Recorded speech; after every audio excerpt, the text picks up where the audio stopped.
Cruise news time, and man, you take a day off to go on a 40-hour cruise and the whole world goes to, it goes sideways. We got some normal cruise news story. Icon of the Seas about to make it to Miami. I got the deets on when that's going to happen in case you want to go check it out.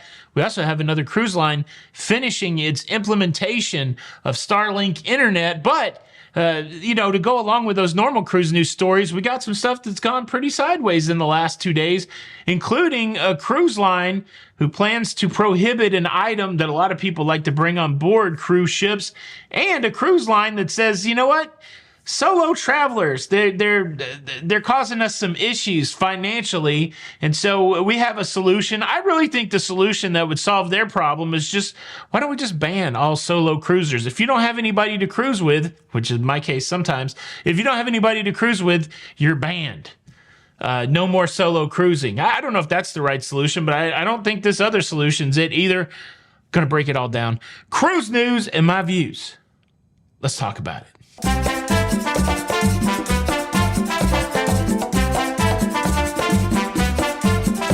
Hey, what's up, everybody? Welcome to La Lido Loca. I'm your host, Tony, here with the latest cruise news and views. Coo. For your face. It's Sunday. I don't know what day it is. It's Sunday, the 7th of January, 2023. Really? 2023. January the 7th, 2024. And I just got out of the car about an hour ago, returning back from Port Canaveral and my 40-hour cruise on the mega cruise ship, the MSC Seashore. And well, I've got a lot to tell you about and show you from that cruise ship. So stay tuned over the next few days as I start to get all of that edited and packaged and for your faciness to it. But the short review, the too long didn't read TLDR, is I enjoyed it. It was a good time. Not enough time, but a good time nonetheless. All right. Let's process through this cruise news. Cruise news story number one, the world's largest cruise ship, Royal Caribbean's Icon of the Seas, getting closer to having its initial sailings from the U.S. It just left Ponce in Puerto Rico. They're going to make a stop in the Bahamas at Perfect Day at Coco Cay so that the crew members on board Icon of the Seas can experience Coco Cay. And they also get to experience Hideaway Beach, the new adults-only area on Coco Cay. And then they're going to make their way to Miami. It's going to happen early in the morning on Wednesday, the 10th of January. There's going to be a big celebration at the terminal at 7 a.m. So I would assume that's going to be when the ship is arriving at the terminal. So if you got a place that you can stake out at South Beach or somewhere along the route of that cruise ship coming into Miami, I would say somewhere, I'd probably like 5:30. I would probably like line the sides there if you want to get a glimpse at it. I don't think I'm going to be able to make the trip all the way over there and back to see it. So I'm going to have to just live vicariously through other people that are going to be showing the icon. But it's going to be a big day in Miami. That's what I'm trying to say. A big day in Miami, Wednesday the 10th, 7 a.m., a celebration. Not the carnival celebration. Calm down, everybody. It's going to be a celebration of the Icon of the Seas coming to Miami for the very first time. The first time ever I saw your aft. It's got a nice big aft, that Icon of the Seas. Shout out Ludacris. Are you going to go? Are you excited about Icon? I know my buddy Don's going to be on one of the media cruises or travel agent cruises on the 20th. There's going to be two of those, two shorties. And I think that the 20th might be the first or second shorty, and then they're going to go with paying passengers. I'll keep you updated on all that. But Icon of the Seas. I just want Icon of the Seas. Icon of the Seas.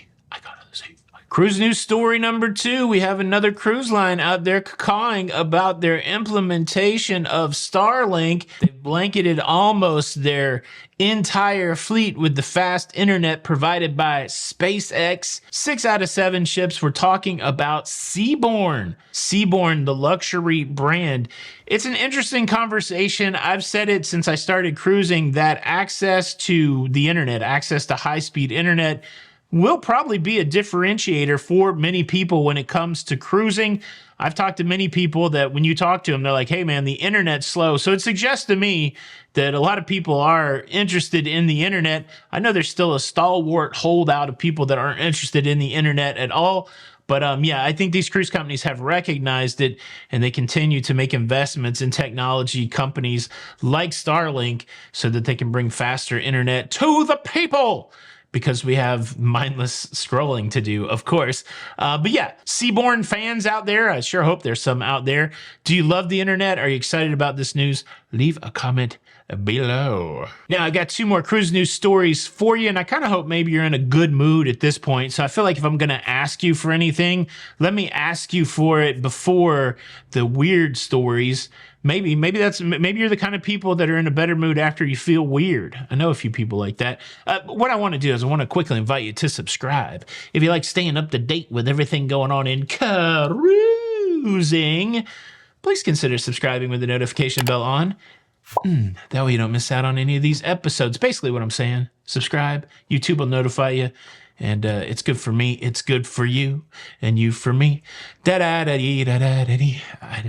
We're happy together. That's what I'm trying to say. All right, here we go. There is a popular phenomenon in cruising right now where people from all over the globe, all over the world, they like to purchase rubber duckies. Do you guys remember the Sesame Street, Ernie, rubber ducky?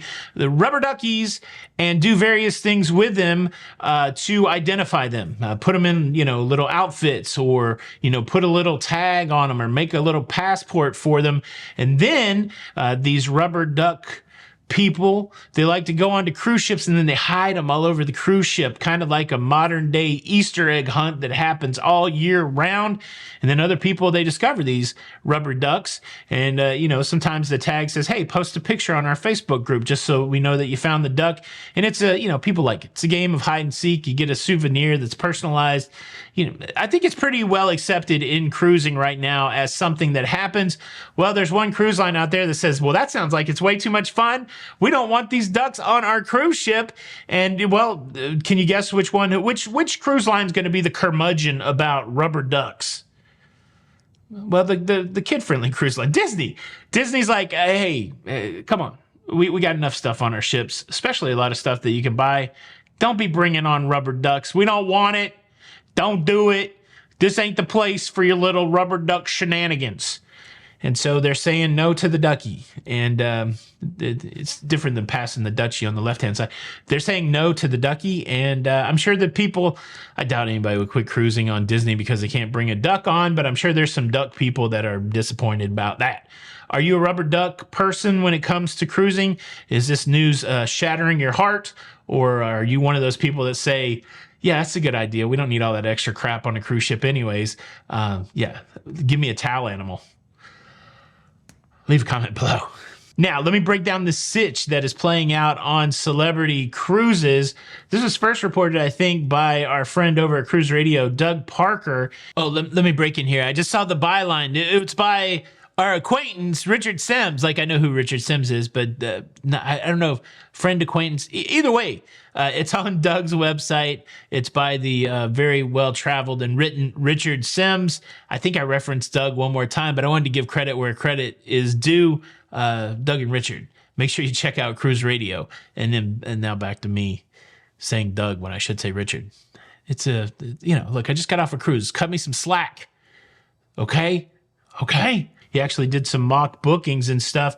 Found out that Celebrity Cruise Line is charging single solo cruisers more than double what they would pay if they could have found somebody to cruise with them. He found that 2 people booking a certain cabin, it would cost them just a little over $3,000, so just a little over $1,500 per person. And a single booking the same cabin for the same itinerary, it would cost them $3,400 just for one. So think about that. 2 people, $1,500 each, a little over $3,000. One person, same cabin, same itinerary, $3,400. And that's a lot. That's significantly more. Certainly, I can get behind this idea that if a solo cruiser is taking up a double occupancy cabin, then they're going to have to pay up a little bit, maybe have to pay the same amount as the 2 people, maybe have to pay the $3,000 in this scenario. But in no universe whatsoever did I think that the solo cruiser would be charged more than the price of the 2 people, which is the scenario in this case. $400 more for that mock booking. And in that article that Doug published, he referenced a sales representative for Celebrity Cruise Line saying that the reason that they were charging extra money to solo cruisers is because they need to make up for the loss of revenue on the cruise ship that the second person would have spent. So the rationale is 2 people on the cruise ship sharing a cabin, their onboard spend is going to be more than just the single person on the cruise ship. They're only going to get 1 person's worth of spending for the solo traveler, where they would get 2 people's worth of onboard spend for the couple. And I guess it could kind of make sense. You know, who knows? Maybe a frugal couple will spend less than a regular solo cruiser. Maybe there's a really kind of, solo cruiser who likes to spend a lot of money. I guess they have the data on that, but man, what a wild play this is. To me, this would be super discouraging as a solo cruiser. I cruise solo from time to time, and I tell you what, if I knew I was going on a cruise line that was going to hit me hard just because I was cruising by myself to experience their cruise ship, I don't think I would be too excited about it. If you're interested in this conversation, my buddy Don posted a video about that. And then I really want to recommend this guy, John, a roller cruiser. Very interesting take on cruising. He made a little satire, but really poignant video about solo phobia. I would recommend you going and checking that out. I'll link both Don and John's videos in the description below. And I don't know. Like I said, my solution is we can just avoid all this by banning solo cruisers, but that doesn't seem reasonable. But neither does the celebrity thing seem reasonable. Let me kick it over to you, future cruise line CEOs. How do you get that money back that maybe you don't get if only 1 person is cruising in a cabin instead of 2? Is the right answer to just, take it out of the hide of the solo cruiser? Or is there another solution out there? I'd love to hear your feedback. Leave a comment below. Boom, that's your cruise news. Hope you guys are having an awesome Sunday. Show your support by hitting the like button. Watch the recommended video next from YouTube, please. This is Tony for La Lido Loca. Until the next time, we'll see you on the Lido. Bye. Cruise news.